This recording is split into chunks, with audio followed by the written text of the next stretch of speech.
I'm Tisha Bader, and as we continue to cover the situation in Israel since the brutal Hamas massacre on October the 7th, we turn to a special session held at the United Nations on sexual and gender-based violence during the brutal Hamas terror attack.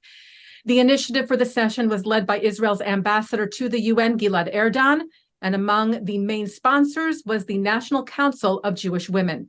And we are so grateful to have its CEO, Sheila Katz, join us here on JBS to talk about the session and what happened there and the critical importance of it taking place. Sheila, thank you so much for joining us. Thank you for having me. Of course, you opened your remarks at the session saying, we gathered to convene the hearing that UN Women should have held weeks ago. UN Women is a UN organization that fights for the rights of women, for the safety of women and children. And yet it took them almost 2 months since the massacre to directly and specifically name and condemn Hamas for what took place and for the sexual violence. Talk for a moment about this silence from UN Women specifically and the motivation to get this session happening at the UN. Yeah, the silence is unacceptable, truly. National Council of Jewish Women is a United Nations NGO, and we've actually, for decades now, been very proud to be there. We know the UN hasn't been the greatest place for Israel, but we've been proud to be there because we have been a part of UN Women. And UN Women has a consistent history of calling out gender-based violence whenever and wherever it happens. Have there been some mistakes here and there? Obviously. But they tend to fix those mistakes quickly and speak with a loud, clear, moral voice. And that is why it was so deeply upsetting when they said absolutely nothing about 1,200 Jews getting murdered and a direct, terrorist attack that was impacting women, children, and families. And of course, sexual violence and rape as a tool of war. And so we, reached out pretty quickly when we noticed that they hadn't said something. Our assumption at first was, we must have missed it. Like we really thought it was going to be said because this is not complicated, right? Rape is rape. And raping Israeli women is bad. Raping anyone is bad. And if people can't say that, they're not feminists. The end. And so we've been pretty angry about how long it took. We, of course, applaud them now for speaking out. We want everyone and anyone to speak out if they've waited, but it should not have taken this long. And we just felt the need, if they were not going to step up and do their job, to present the testimony about how these women spent the last moments of their lives so that it went without saying ever again anymore that in the halls of the United Nations, we spoke up for these Israeli women. And I think it was very important that we did it. I wish we didn't have to, but I'm glad that we did. Absolutely. So what happened when you did reach out to UN Women? Was there just no response? Or because I looked in my own eyes, I wanted to see, did they say nothing? What did they say? And on October the 14th, they condemned attacks on civilians in Israel and the Palestinian territories is what they said. Nothing about Hamas, nothing about, the murder of 1,200 people, very tepid kind of generic statement. And then from then, most of the statements have been about Palestinians in Gaza, which of course is of great concern, but very, very little about Israel until just days ago. So were you met with that same kind of tepid, generic response from them, or what was that? Yeah, we didn't really hear much back, which is why we started to move from private to public. And we sent a letter basically responding to their lack of response, saying why this was a women's issue, why it was gender-based violence, what we knew about the situation that day, the intentionality in attacking women. And of course, we said the same thing. They should be commenting on what's happening in Gaza. These aren't, if you comment on one, you can't comment on the other, right? There's a humanitarian crisis that disproportionately impacts women and children that's happening there. Go make all the comments you want, UN Women, right? And you also have to comment on what happened to Israeli women. And so the only thing I can come up with is that UN Women has a very loud voice when women around the world are harmed, unless they're Israeli. And that to me sounds like anti-Semitism. And so that's why it's so important that first and foremost, we address that. Them speaking out was step one, but we're not done in navigating what needs to be navigated. But most importantly, we wanted to make sure the evidence and the testimony around sexual assault was shared at the United Nations. There were 42 countries represented in this special session we held in addition to Israel. And I hope, if anything, giving voice to these women will help us make sure that this doesn't happen again. Absolutely. And Sheila, I want to get to some of what was heard in the session. You gave the opening remarks, and I just want to quote from your speech here. You said, when evidence emerged indicating the use of rape as a weapon of war by Hamas, the voices we expected to speak up fell into the loudest silence we could have imagined. You said, when people use the language of feminism while brushing aside gender-based violence because of the identity of the victims, they're sending a clear signal that women's rights are negotiable, that rape is sometimes okay, that some women have more dignity than others. That's more than hypocrisy. It's a betrayal of all women, because when our agency can be traded away, none of us are safe. I mean, I feel this, and I'll just say here, I spent most of my career working at Hillel, and which is on campuses, and I ended up becoming a rape crisis counselor as a result of working with so many students who were survivors of sexual assault. 20% of women in the United States are survivors of sexual assault, a statistic that is way too high and has been this high for a very long time, predominantly happening on the college campus. And so I have been with people after they have been assaulted. I have walked people into the emergency room to get rape kits. I have sat with them on their healing journey. And what I know from all of this is, yes, bad things happen to women all the time, everywhere. And it's so unfortunate. It doesn't magically happen. There are perpetrators, which is why it's important. In this case, Hamas is always named, because gender-based violence doesn't just happen by no one. It happens by someone, and we have to own that. But the thing, particularly in having been a rape crisis counselor and working with so many young women, that I know is that if, when somebody shares they've been assaulted to somebody that they trust, if the first words out of their mouth are, "I believe you," they are less likely to die by suicide. They're less likely to have long-term challenging impacts around mental health issues, right? There is actually proven data that says when you believe people and you hold their story, that they can go on and have a more successful life. And what I saw happen in Israel was similar to what I've seen happen to so many individuals. It was a collective gaslighting of Jewish women and Israeli women and saying, no, that didn't happen, right? Prove it. That is not what we want to start having the conversation be, because it takes us so far backward. We have fought so hard to get to this point. We're so much better off now than we were decades ago. We can't turn back, not for the women in Israel, not for Jewish women who are on college campuses, not for anyone who has experienced sexual violence. And so I think that's why it's so important we're holding up the mirror right now, because we won't accept anything less than people naming fully that Hamas used rape as a tool of war on October 7th in Israel, and that is unacceptable.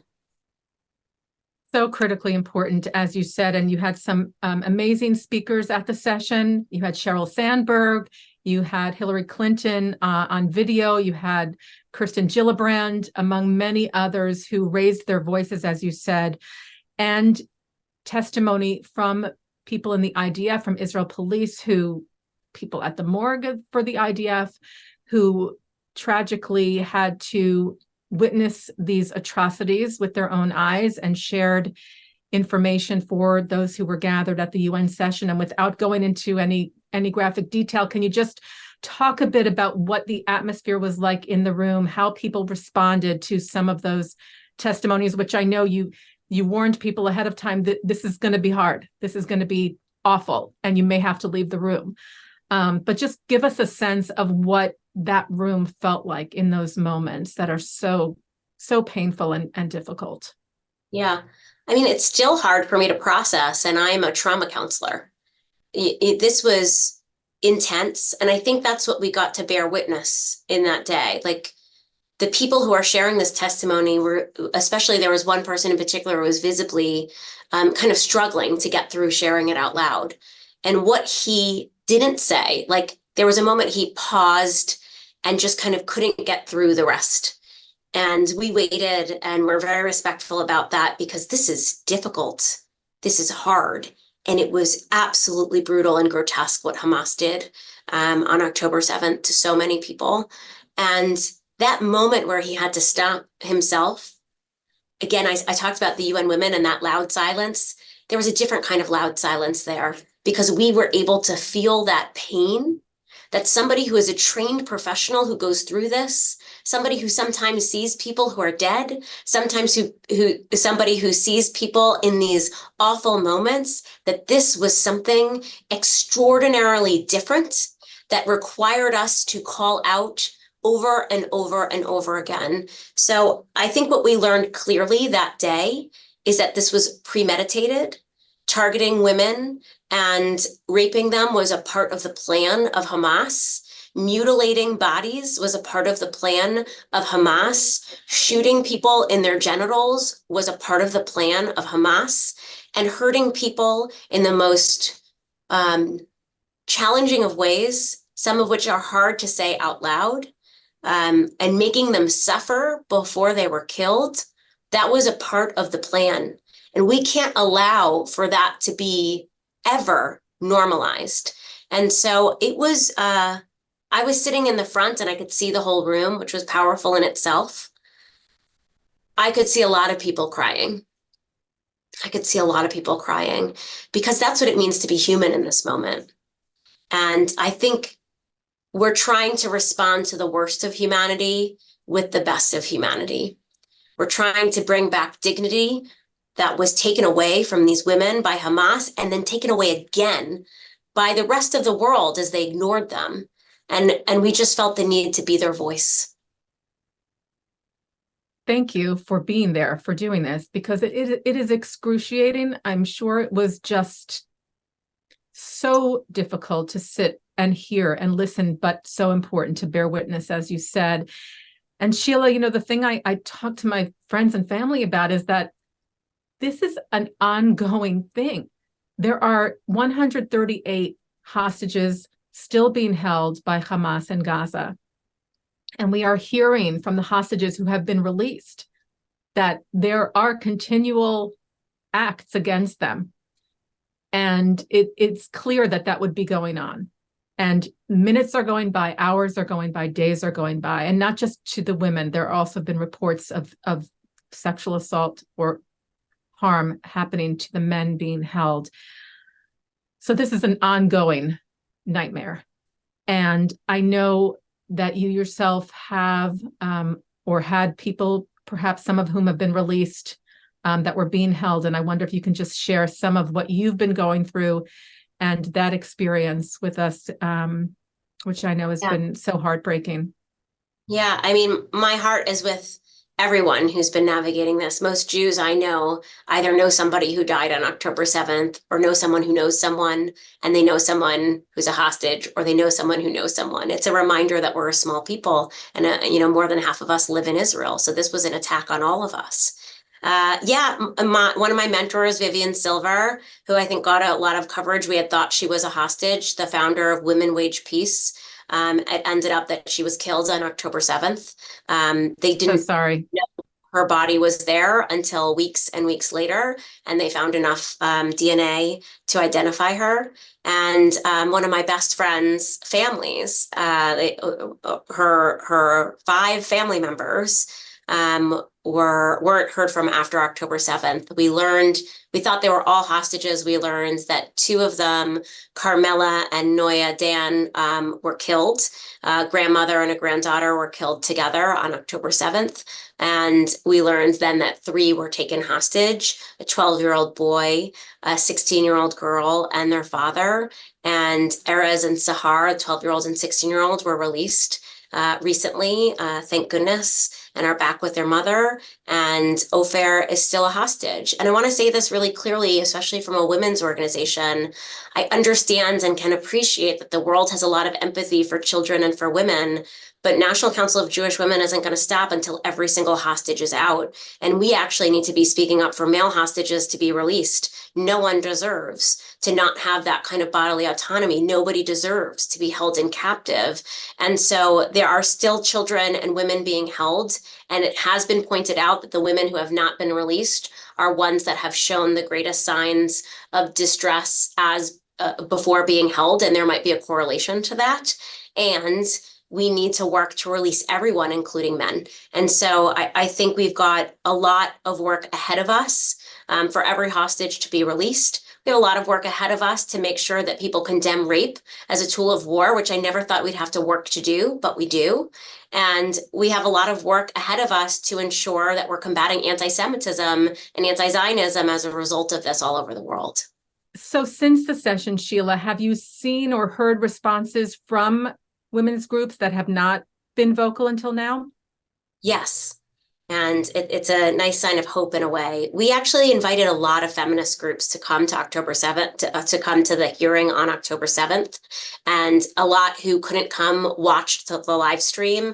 But we were really heartened, and we're going to celebrate the wins when we have them. That Planned Parenthood did take out a statement the next day after the hearing, calling out rape as a tool of war by Hamas in Israel, and talking about that in the context of bodily autonomy and their work for bodily autonomy. And we're grateful that they made that statement. We're hearing that other groups may be working towards that as well, and are actively encouraging feminist groups to watch the testimony that we did at the United Nations on Monday and reconsider or consider for the first time taking out a statement. So I hope we see more as we're moving forward. And we're also grateful that the President of the United States, President Biden, took out a statement following the UN session calling out sexual assault and rape as a tool of war by Hamas.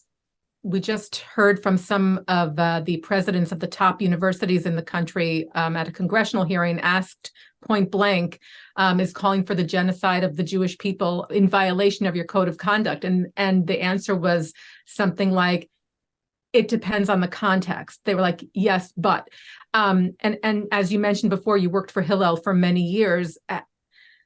How do you sort of respond or wrap your head around what we're seeing on college campuses today? Well, what I can say about the testimony that we heard from these university presidents that don't think threatening to kill people is actually something worthy of addressing is that it's a failure of moral leadership.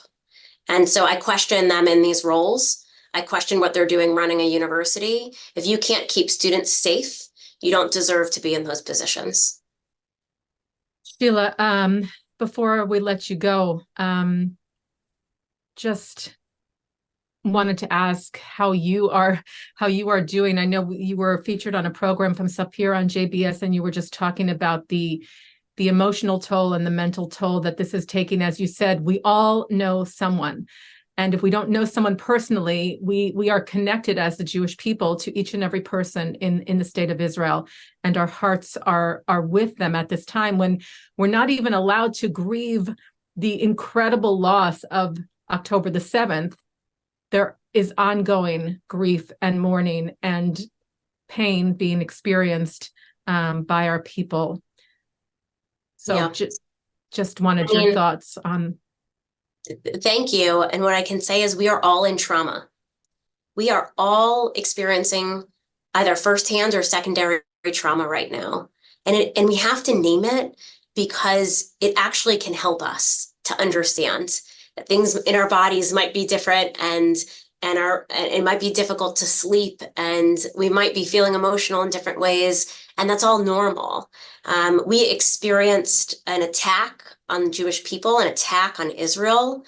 And, I said this recently to a group of people. I know the world didn't have empathy for what happened on that day because I can't name anyone else who was killed on October 7th other than the people I know, because it fell out of the headlines outside of Israel so quickly. And that's not what happens when a terrorist attack happens and you care about the people. So we all first have to take care of ourselves, and people don't have to put themselves in this position to be the ones who are fighting if they need to take time for themselves, especially to women who have been sexually assaulted. I really want to say it is okay to turn that TV off. It is okay to not engage on this. We've got lots of people talking about rape, sharing images that are graphic and disturbing a lot, and is very, very triggering to people who have been through it. And a lot of people who are survivors of sexual assault are around people who don't know that they're survivors. So we can all do a really good thing by actually assuming there are people who are survivors of assault that we love, that we might not know have been through that. So we can talk about this with sensitivity and compassion and love. And gosh, yeah, I'm not going to say I'm doing well. I'm not. I feel I'm grateful to have a job in which I can engage on this so that I can feel I'm being productive in some kind of way. And I think the Jewish community needs each other more than ever.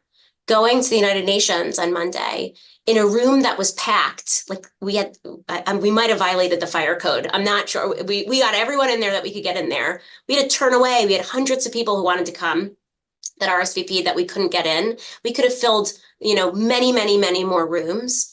Why did so many people want to come to your testimony on sexual assault? It wasn't because we desperately wanted to hear that. It's because we wanted to be together in our pain. We wanted to be around people who could validate that what we were feeling was right and correct and okay. And it felt freeing in a way to be there with so many people who cared. So I think we just have to continue to take care of ourselves, take care of each other, expand our tent in the Jewish community, and make sure we're welcoming people and who need each other right now. And if I may, I just want to say the last thing, because you started by talking about Ambassador Gilad Erdan, and it's important for me to say this. It shouldn't only be women who are speaking out about this. And I feel like, to be honest, so incredibly appreciative of his leadership, of saying that he wanted to do this, of making this happen, of bringing the experts together, giving some of us a platform. It's very rare. It's very rare, and it should not be rare. And so to the men out there, I hope you get to follow in Ambassador Erdan's leadership, to be calling out sexual assault, to be showing up and speaking out about this. This is not a women's issue. This is an issue around our humanity, and we need every single voice we can get at the table. 100%. Sheila, thank you so much for being one of those leading voices. And I hope that the work that you do and have done, the voices that were shared at the UN, show results, show more people being aware and perhaps responsive. And as you said, bearing witness and telling these women, many of whom are no longer with us from that brutal day, that we believe them, that we are sharing their stories, and that it is unacceptable is truly so, so important and valuable. So thank you so much to you and the National Council of Jewish Women. Thank you for having me. Sheila Katz is CEO of the National Council of Jewish Women. Thank you so much, and thank you for watching JBS.